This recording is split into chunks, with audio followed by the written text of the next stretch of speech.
My grown son was supposed to send a voice note to his wife, but by mistake, he sent it to me. When I pressed play, I thought it was just another, "Hey mom, how are you?" message. Instead, I heard him talking in that fake sweet tone he only uses with her. "Babe, I can't keep doing this. Your mother is completely useless now. She's an old lady who does nothing but sleep all day. Pretty soon, she'll be gone anyway, and we'll finally have everything. I already talked to the lawyer, the house, the savings. All of it goes to us when she takes her permanent nap. We just keep smiling, keep paying the nice nursing home in Paris she keeps dreaming about. And wait." My blood ran cold. I was the useless old lady he couldn't wait to bury. I sat there frozen, phone trembling in my hand. That was the moment I decided, if my own child wants me gone for money, I'm not going quietly. I didn't scream, didn't call him crying. I made one calm phone call instead to my oldest friend, who happens to be a retired detective. "Margaret," I said, "it's time to put our little backup plan into motion. Want to know what plan we've had ready for years? And what my son heard on his phone the very next morning?" The next morning, my son woke up to a voice message from me. But it wasn't the sweet, shaky-voiced mom he was used to. In a perfectly steady, ice-cold tone, I said, "Morning, sweetheart. I got your message yesterday, the one meant for your wife. Don't bother deleting it. I already saved it, emailed it to myself, and sent copies to 3 different people. One of them is a lawyer. Another is that detective uncle you always hated. The third? You'll find out soon enough." I heard later he dropped his coffee mug when he heard the recording of his own words played back to him right after my message. He called me 27 times in 10 minutes. I let everyone go to voicemail. When he finally showed up at my door, face white as paper, pretending he could explain, I opened the door holding a printed copy of my new will, dated yesterday, signed and notarized. Every penny, the house, the investments, everything now goes to the Children's Cancer Foundation and an animal rescue I've supported for 30 years. His name isn't mentioned once, but I wasn't finished. I looked him dead in the eye and said, "You wanted me to take a permanent nap and fly to Paris? Funny, I just booked myself first class to Paris next week, alone, paid, cash from the account you didn't know I still had. I'll be staying 6 months, maybe longer. The house? It's already in a trust. You'll never touch a brick." He started stammering, threatening to say I'm confused or senile. I smiled and handed him one last envelope. Inside, photos of him and his wife shopping online for luxury senior homes in France, using my credit card. He hasn't spoken to me since. But the real twist? I'm not even sick. Never was. Want to know how? I turned the tables completely and made sure he'll never forget this lesson. He thought it was over. He thought I'd just disappear to Paris, lick my wounds, and let the new will stand as my only revenge. He was wrong. 2 days after I dropped the bomb, I posted a beautiful photo on Facebook, me, smiling in front of the Eiffel Tower, a very convincing AI-generated one. Time-stamped for next month. Caption, "Living my best chapter. Thank you to everyone who ever believed in me." I made the post public. Every relative, every mutual friend, every person from church, they all saw it. Then I went completely silent. Phone off. House empty. Car gone from the driveway. My son panicked. He drove straight to my house, let himself in with the spare key he still had, and found nothing. Furniture covered in sheets, mail piled up, fridge, cleaned out closets. On the kitchen table sat a single envelope addressed to him. Inside was a handwritten letter from me and a USB stick. The letter said, "By the time you read this, I'll be unreachable. Play the file on the drive, alone." He plugged it in, shaking. The screen lit up with a video. Me, sitting in what looked like a lawyer's office overseas, flanked by 2 French noteers and my old friend Margaret, the retired detective, in perfect French subtitle for him. I explained that I had just transferred every remaining liquid asset into an irrevocable charitable trust, registered in France. The trustee? A children's hospital in Paris. Annual reports will be public. He'll get to watch the money he wanted feed sick kids for the next 50 years. But the real gut punch came at the end of the video. I leaned toward the camera and spoke directly in English. You taught you greed, darling, but I forgot to teach you thoroughness. Did you really think I'd leave the house in a simple trust you could contest? The deed was transferred yesterday, to your wife's name only. That's right. If you divorce her, she keeps everything. If you stay married, she controls it. Either way, you get nothing unless she decides to give it to you. I even paid the taxes in advance so she has no excuse to sell. His scream apparently woke the neighbors. He still doesn't know I never actually left the country.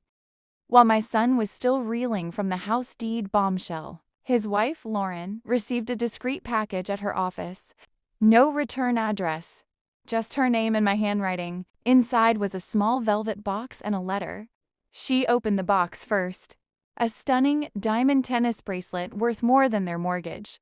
She gasped. She knew exactly where it came from. It was the one I wore in every family photo for the last 40 years. The one my late husband gave me on our 25th anniversary. She'd complimented it 100 times. The letter read, Lauren, darling, you always said this bracelet suited me, but I think it will look even better on a younger wrist.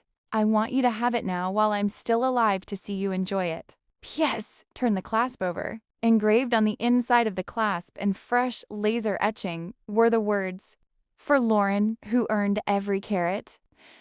Mom. She stared at it for 10 minutes, heart pounding. Then she read the second page. It was a printed screenshot of the hidden folder I'd found on my son's laptop before I left for Paris. Bank statements showing him.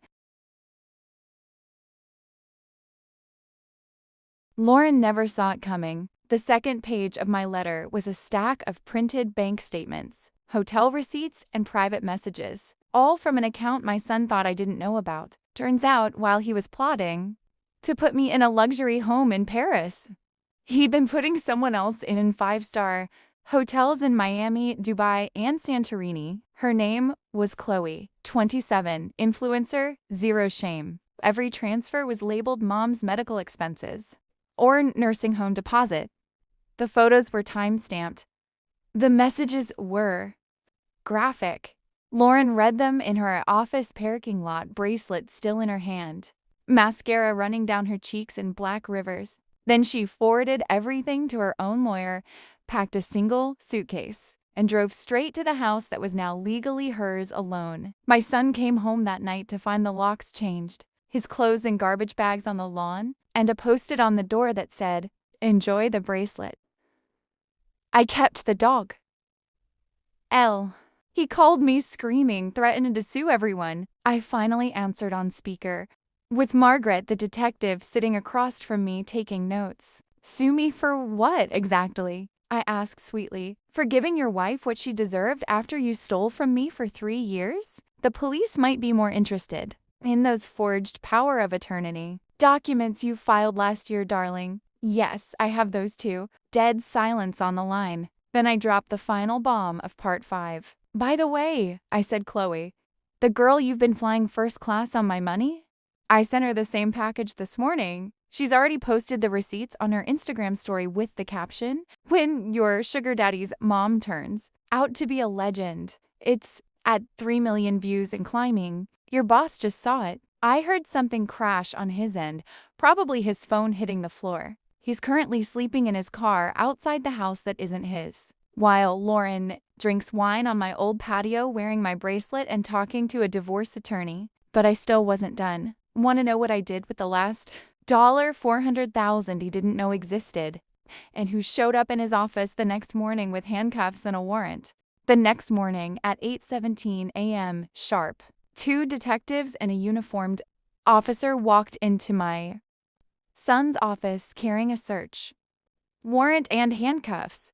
He was still wearing yesterday's clothes, hadn't slept, and apparently thought showing up to work would make him look innocent. It didn't. They arrested him in the middle of the open plan floor for felony theft. Forgery. identity theft, and elder financial abuse, charges that carried a maximum of 12 years in our state. The entire office watched. Someone filmed it. By noon, the video was on TikTok with 11 million views, and the caption, "When you try to scam your own mom and she turns out to be a mastermind. How did it happen so fast?" Simple. The $400,000 he never existed, at least not in the way he thought. 6 months earlier, when I first noticed small amounts missing, I quietly opened a brand new account in my name, Oni, and started moving money every week. But I left a perfect paper trail of fake medical withdrawals that all pointed back to his personal accounts and the shell company he'd set up with Chloe. Every transfer had his digital signature because, silly boy, he'd used my old laptop with his fingerprint login still active to do half the transactions. Margaret's detective friends had been watching for months. The moment I gave them the green light, they pulled the trigger. While he was being printed and booked, Lauren signed the divorce papers, irrevocable. No alimony, she keeps the house and everything else. Chloe blocked him on everything and sold the story to a tabloid for 6 figures. By 4 p.m., he was sitting in county jail with no bail because the D called him a flight risk. His mugshot went viral, unshaven, red-eyed, wearing the same $3,000 suit he'd bought with my money. Meanwhile, was sipping champagne on a real terrace in Paris, not a tiare, this time with Margaret, watching the news alerts roll in on my phone, but I saved the very best for last. He finally got his one phone call from jail. The only number he could remember through the panic was mine. The line rang twice. Then I picked up, but it wasn't just my voice on the other end. Collect call from County Detention Center, inmate 482,917. "Do you accept the charges?" I said loud and clear, "Yes, put him through." And please keep this line recorded as requested by the district attorney's office. He started sobbing immediately. "Mom, please, I'm sorry, I'll pay it all back, I'll do anything." I let him beg for 30 solid seconds. Then I pressed play on the speakerphone. Suddenly, the holding cell filled with every greedy word he'd ever said in that accidental voice message, followed by the secret recordings I'd made of him bragging to Chloe about how easy the old lady is to fool, and finally Lauren's calm, venomous voicemail she'd left him that morning. "Rot there? I'm selling your Porsche tomorrow." He was screaming my name when I spoke again. "Listen carefully because this is the last time you'll ever hear my voice.